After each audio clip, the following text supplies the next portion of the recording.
Macmillan Audio presents Ganymede by Cherie Priest, read for you by Edoardo Ballerini.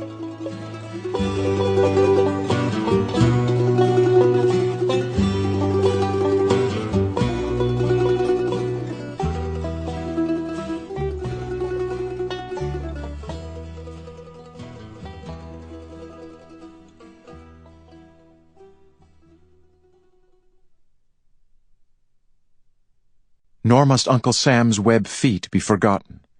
At all the watery margins they have been present, not only on the deep sea, the broad bay, and the rapid river, but also up the narrow, muddy bayou, and wherever the ground was a little damp, they have been, and made their tracks.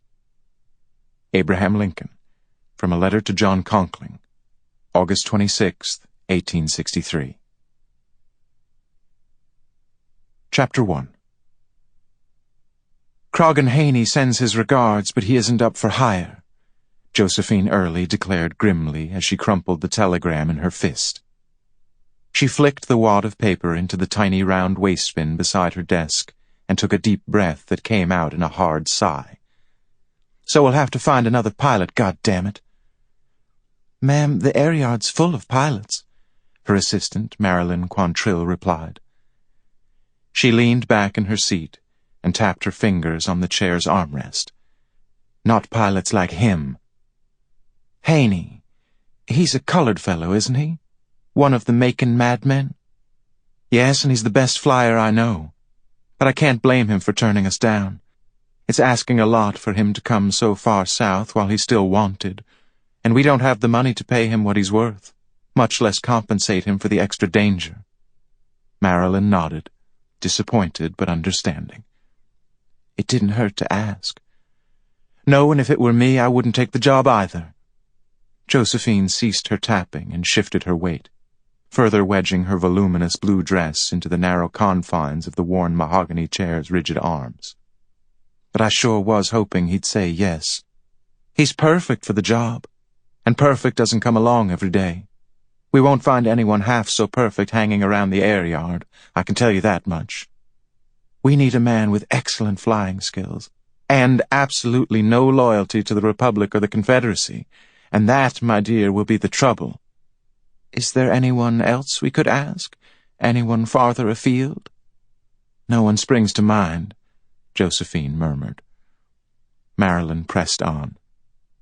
"It might not matter anyway. It could be Rucker Little is right, and a pilot won't have any better luck than a seaman. It'd be hard for anyone, anywhere, to fail so spectacularly as that last batch of sailors. Not all of them drowned. 4 out of 5 isn't anything to crow about." "I suppose not, ma'am." Marilyn lowered her eyes and fiddled with her gloves. She didn't often wear gloves, given the heat and damp of the Delta, but the elbow-length silk pair with tiny pearl buttons had been a gift from a customer, and he'd requested specifically that she wear them tonight. Her hair was done up in a twisted set of plaits and set with an ostrich feather. The yellow dress she wore cost only half what the gloves did, but they complemented each other all the same.